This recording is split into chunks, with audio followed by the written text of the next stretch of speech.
Assalamualaikum warahmatullahi wabarakatuh. Ini kita akan melakukan diskusi terkait tentang materi kecerdasan majemuk atau bisa disebut juga kecerdasan ganda. Nah, sebelumnya kita alangkah lebih baiknya untuk memperkenalkan diri kita terlebih dahulu ya.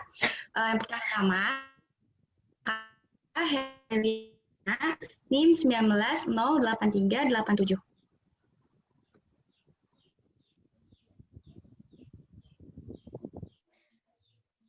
Selanjutnya, perkenalkan nama saya Nina Merliana dengan NIM 1901915.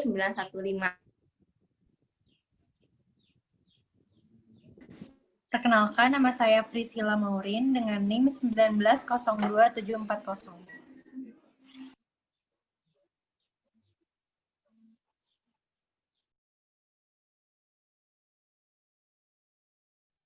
Perkenalkan, nama saya Anissa Putri Ananda, NIM 1903176.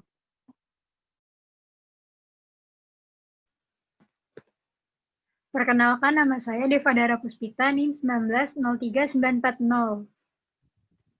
Perkenalkan, nama saya Lutfi Landari, NIM 1908437.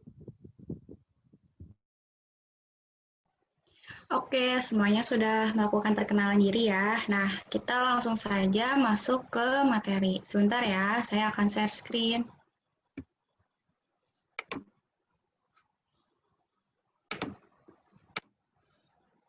Sudah terlihat belum? Sudah.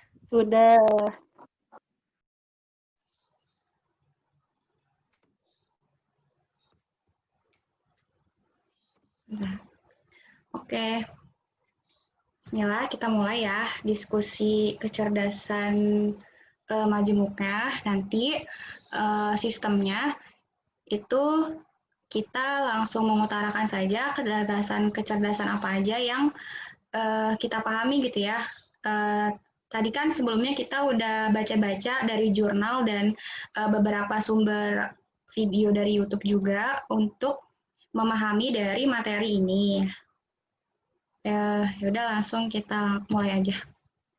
Nah, untuk yang pertama, mungkin akan saya menjelaskan ya tentang kecerdasan. Nah, kecerdasan itu sendiri kerap kali diartikan dalam arti yang sempit, yakni pintar atau kepintaran karena merupakan berasal dari kata cerdas ya, kecerdasan itu. Namun sebenarnya kecerdasan itu memiliki arti yang luas. Kecerdasan itu bukan hanya terkait tentang nilai atau suatu IQ yang dapat terukur gitu. Namun semua potensi kemampuan yang di dalam diri kita itu sebenarnya merupakan kecerdasan-kecerdasan. Nah, di sini kecerdasan itu dapat diartikan juga sebagai kemampuan untuk memecahkan masalah atau menciptakan sesuatu produk yang bernilai dalam suatu latar belakang budaya tertentu. Nah, jadi suatu kecerdasan itu bagaimana diri kita untuk memecahkan suatu masalah atau penciptaan dalam suatu karya gitu. Jadi nggak selalu dalam hal akademisi seperti itu. Kemudian, kecerdasan majemuk ini konsepnya diutarakan oleh Howard Gardner pada tahun 1983. Nah, menurut Gardner ini, kecerdasan majemuk itu dibagi menjadi 9 kecerdasan, yakni yang pertama ada kecerdasan linguistik, kecerdasan logika matematis, kecerdasan visual spasial, kecerdasan musikal, kinestetik, interpersonal, intrapersonal, naturalis, dan spiritual eksistensial. Kemudian, saya akan menjelaskan perihal kecerdasan linguistik ya. Nah, di sini ada gambar seorang anak yang berbicara dan menulis. Jadi, kecerdasan linguistik itu meliputi dari kecerdasan berbicara dan kecerdasan menulis yang meliputi dari bahasa atau ketata bahasaan.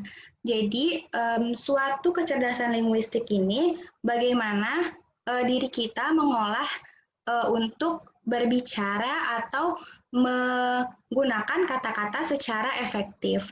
Nah, kemunculan perkembangan ini muncul pada masa anak-anak dan berlanjut pada usia lanjut. Maksudnya berlanjut pada usia lanjut itu, kita kan biasanya tuh semakin dewasa, semakin seseorang sudah berumur, itu ucapannya itu lebih kena, terus lebih lebih bermakna. Nah, jadi kecerdasan linguistiknya itu semakin lama justru semakin bagus gitu. Jadi kecerdasan ini akan berlangsung.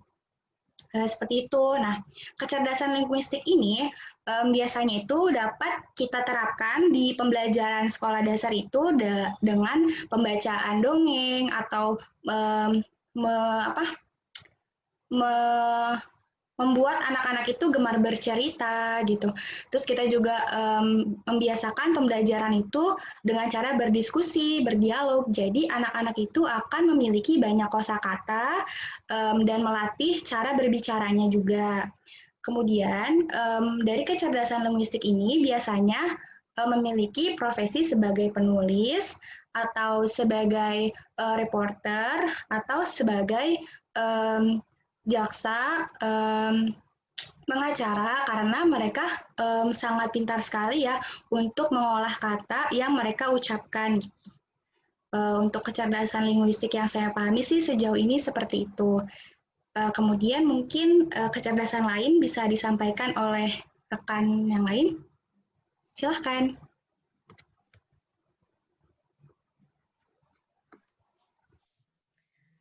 Baik, saya akan melanjutkan penjelasan dari Saudari Hera. Yang kedua, ada kecerdasan logika matematis. Nah, kecerdasan ini berhubungan dengan masalah-masalah matematis seperti bagaimana mengolah data dan juga seperti misalnya kita ada suatu masalah dan kita dapat memecahkan masalah tersebut dengan menggunakan akal sehat atau berpikir rasional. Nah, orang yang memiliki kecerdasan logika matematis ini, mereka itu cenderung untuk antisipatif. Maksudnya antisipatif di sini, mereka itu dalam melakukan sesuatu hal atau melakukan kegiatan, mereka akan mempertimbangkan dampak-dampak yang ditimbulkan. Dan juga mereka cenderung untuk memikirkan sebab akibat, dan juga terstruktur, dan juga mereka hidupnya itu berkonsep. Maksudnya berkonsep di sini, mereka sebelum melakukan suatu kegiatan atau suatu hal, mereka akan merincikan apa saja yang akan mereka lakukan di kemudian hari. Nah, untuk kaitan perkembangan kecerdasan peserta didik, contohnya anak itu mampu untuk mengerjakan soal-soal seperti matematika ataupun yang lainnya seperti praktikum-praktikum. Dan anak yang memiliki kecerdasan logika matematis ini akan cenderung teratur dalam menjalankan kegiatannya. Dan juga mereka lebih menyukai nomor-nomor atau angka-angka. Jadi mereka lebih tertarik dalam menyusun angka atau menyusun nomor.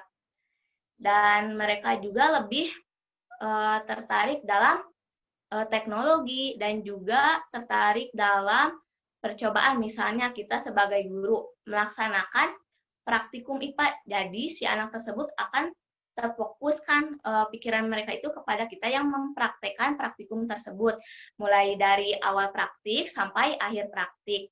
Dan secara sederhana juga mereka sudah mengenal uang, atau mereka juga sudah mengenal keuangan, jadi mereka sudah mampu untuk mengatur keuangan namun secara sederhana.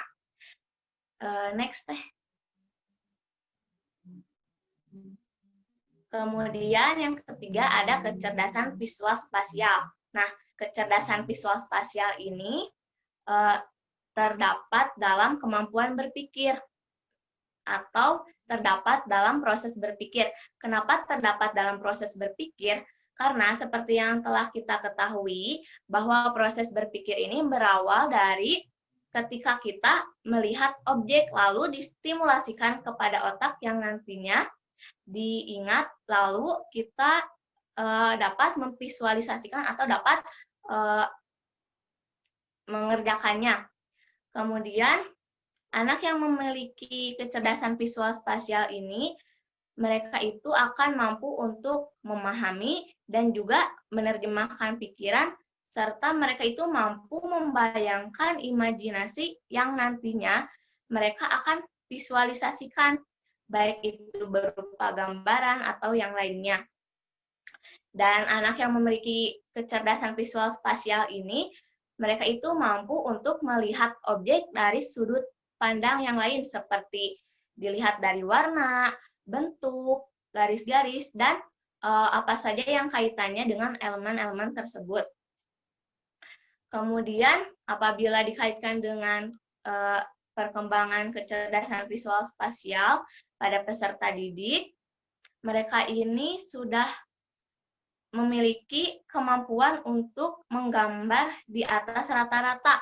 Maksudnya di atas rata-rata ini, yaitu mereka memiliki kemampuan menggambar lebih baik di antara teman sebayanya. Dikarenakan apa? Karena kemampuan tadi mereka peka terhadap objek yang dilihatnya dan juga dari sudut pandang warna, bentuk, dan lain-lainnya. Jadi mereka lebih memfokuskan daya penglihatannya kepada objek-objek tersebut. Jadi mereka mampu mengimajinasikan apa yang mereka lihat, lalu mereka mampu untuk memvisualisasikannya. Kemudian, anak yang memiliki kecerdasan visual spasial ini juga memiliki kemampuan atau daya ingat terhadap apa yang mereka lihat, seperti mereka mampu untuk mengingat jalan, karena adanya proses berpikir. Nah, proses berpikir yang tadi itu, apa yang objek yang mereka lihat itu lalu diingat. Jadi mereka akan mampu mengingat objek-objek yang dilihat mereka sebelumnya. Kemudian, mereka juga sudah mampu dan merasa tertarik terhadap gambar-gambar seperti menyusun permainan seperti puzzle. Sudah, Teh.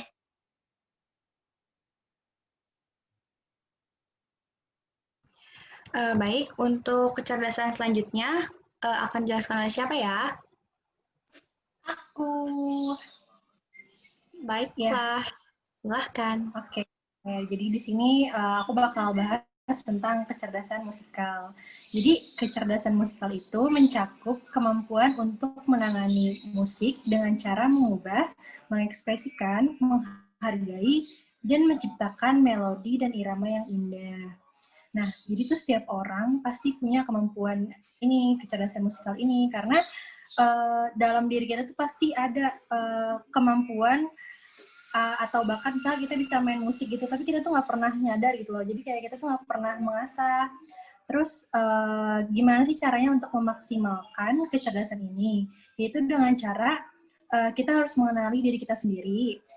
Misalkan kalau misalnya kita bisa nyanyi nih, kita bisa ikut les nyanyi, atau kita bisa gabung sama orang-orang yang punya kemampuan ini. Terus apa namanya? Kan kita dari SD pun pasti ada ya yang namanya pelajaran seni musik. Misalkan kalau waktu aku SD tuh aku ada belajar angklung.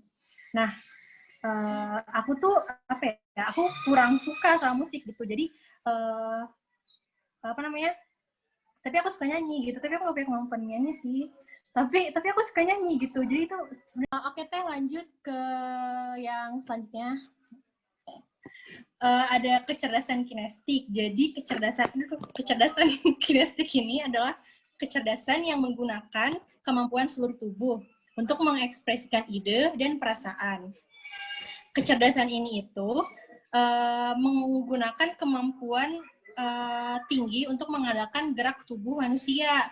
Jadi contohnya itu ada atlet, terus kayak penari, terus aktor atau pelaku pantomim.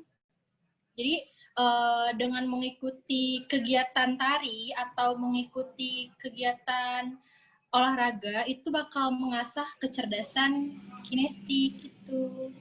Sudah, terima kasih. Oke, jadi kecerdasan kinestetik itu bukan cuma olahraga aja ya, tapi emang seluruh gerakan-gerakan badan gitu ya. Iya, betul banget tuh.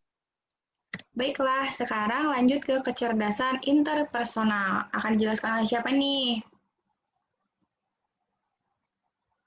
Aku. Baiklah, silakan Anissa. Baik, jadi saya akan menjelaskan mengenai kecerdasan interpersonal. Kecerdasan interpersonal merupakan kemampuan seseorang untuk memahami dan berkomunikasi dengan orang lain, serta mampu membentuk dan menjaga hubungan sosialnya. Nah, ini sendiri dimiliki oleh setiap orang, dan bentuk nyatanya yakni memiliki interaksi yang baik dengan orang lain dan mampu mempertahankan hubungan sosialnya.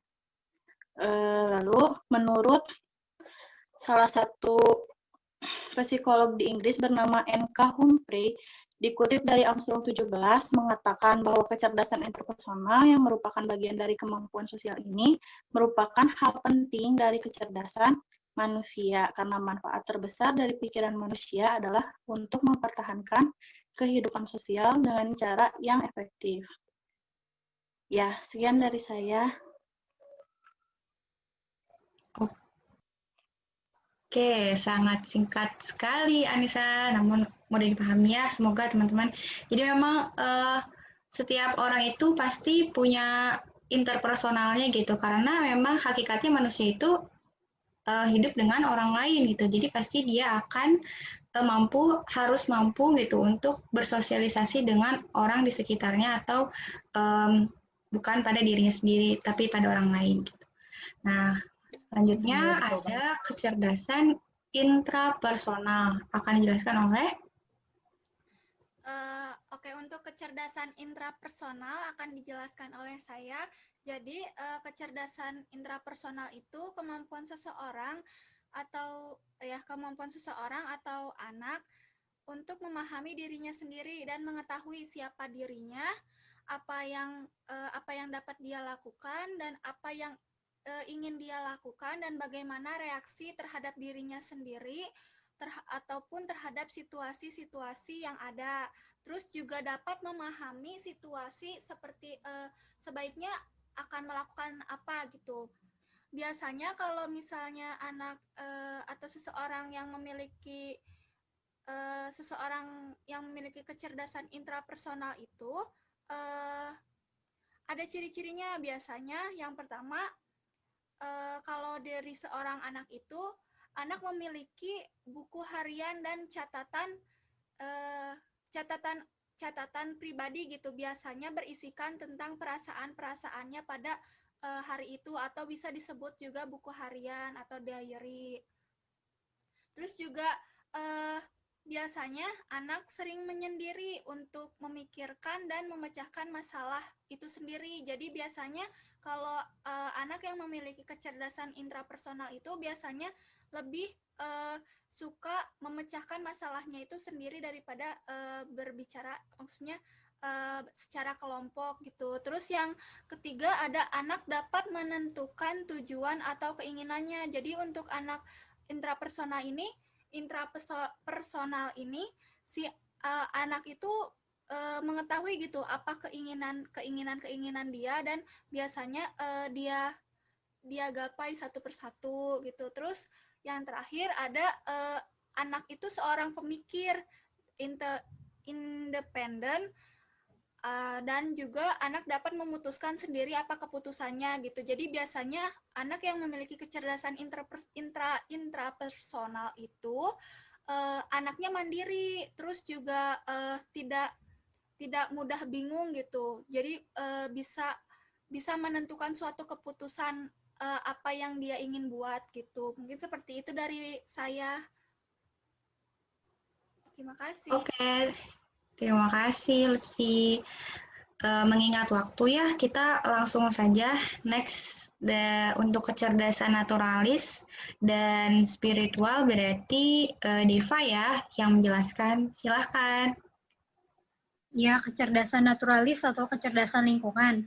Apa sih kecerdasan naturalis itu? Kecerdasan naturalis adalah kecerdasan untuk mengerti flora dan fauna dengan baik, dan juga serta memahami, menikmati, dan menggunakan alam secara produktif. Jadi kecerdasan naturalis itu sebenarnya adalah kecerdasan yang dimiliki oleh oleh semua orang pada awal kehidupannya. Namun anak-anak lebih